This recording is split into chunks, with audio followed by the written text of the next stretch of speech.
स्किमनि गेजेरजों ग' थाखोआव फरायसा फरायनायफोरनो साइकेल रान होदों मा मा थांखि लानानै बेखौ राननाय जादों?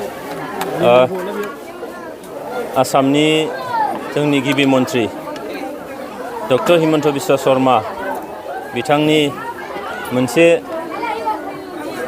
स्किम बियो मोनसे आसनि बे स्पेशल स्किम मुख्यमंत्री बिखेख आसनि 2023 आरो 24 फाइनान्सियेल इयारनि तो बेयाव क्लास 9नि फरायसाफोरनो साफ्रोमनोबो हौवासा जा हिन्जावसा जा गंफा गंफा साइकेल राननाय जादों आरो चिरां जिल्लायाव दाखालि सप्तासे सिगां गासै 8,000निबो एसे बारा फरायसाफोरनो साइकेल होनायनि जे बाथ्रा आरो बेखौ जिल्लायाव अलरेडि खालामखांबाय।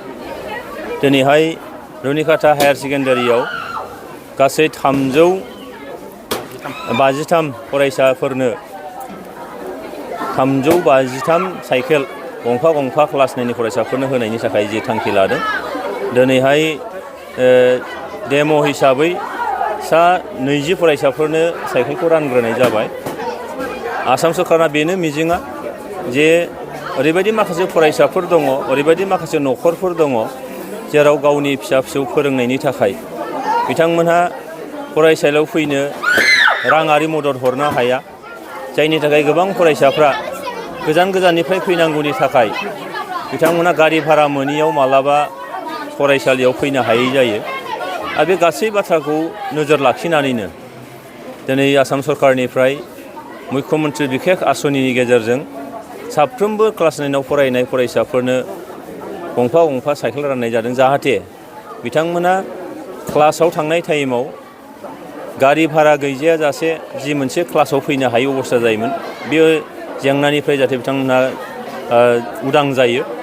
आरो जोंनो जेरै कुवालिटिजों लोगोसे क्वान्टिटिनिबो गोनां जादों फरायसाफोरनि पास जानाय बा स्टेन्डार्डनि खोथायाव। ओंखायनो मिजिं खालामदों नैबे आसनिनि गेजेरजों फरायसाफोरनि स्कुलाव फैनो हायै जेंनाया निस्सय जोबगोन आरो बिथांमोना मेन्टेलि निस्सय प्रिपेयार जागोन। जोङो मालाबा खोनायो साइकेल मोनिनि स्कुलाव थांनो मोनिनि गोबां फरायसाफ्रा फ्रास्ट्रेसनाव गोग्लैनानै फरायनायखौनो बाद होनायबो नुबोदों। दा दिनै ड्रप आउट फरायसाफ्राथ' जाहाथे जाया आरो बिनि थाखाय उन्दै क्लासनिफ्राबो जाहाथे गोसो होनानै फरायो, बिनि थाखायनो बे खामानिखौ मावनाय जादों। आरो जों नुदों हायार सेकेन्डारि पास जानाय लोगो लोगो स्कुटि होनाय, मेट्रिक पास जानाय लोगो लोगो लेपटप होनायनि जे बाथ्रा, बे आसनिजों दिनै फरायसाफ्रा एनकारेज निस्सय मोनगोन आरो फैबाय थानाय समाव बिथांमोननि जे स्कुलाव एटेन्डेन्स, बिथांमोननि जे कुवालिटि, बे जिनिसा निस्सय गोजौआव फैगोन होनना आं मिजिं खालामो। नोंथांमोननि सरकारा गोबां समाव स्कुटि आरो साइकेलखौ राननानै होबाय। दा बिथांमोनखौ माखासे गाज्रि हाबानिफ्राय बा थांलाय फैलायनि थाखाय सुबिदा जाबाय। दा बिथांमोनखौ साइकेल आरो स्कुटिखौ माबायदि बाहायनांगौ होननानै नोंथाङा सानो? बेयावथ' ओरैनो सरकारनि उद्देश्यआ जाहैबाय जाहाथे फरायसा सासेया थांलाय फैलायाव सुबिदा जाहाथे जायो, बिनि जे दैनन्दिन माखासे खरसफोर बा समनि जे बाथ्रा बिनिफ्राय जाहाथे उदां मोननो हायो।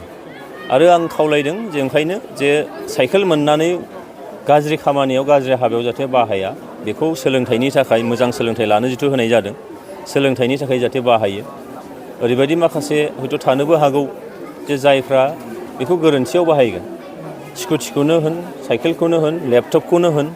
बेखायनो जोंनि खावलायनाया बेनो, सरकारनि थांखियाबो बेनो जे फरायसाया प्रपार मोनसे गियान मोननो थाखाय जिखिनि थांलाय फैलायजों लोगोसे दिनैनि साइन्स एन्ड टेक्न'लजियाव जेफोर गियानखौ नांगौ, बे गियान मोननो थाखाय जि सुबिदा खालामना होदों, बे सुबिदाखौ जाहाथे गोरोन्थि लामायाव बाहाया, बेनि थाखाय आंनि आर'ज।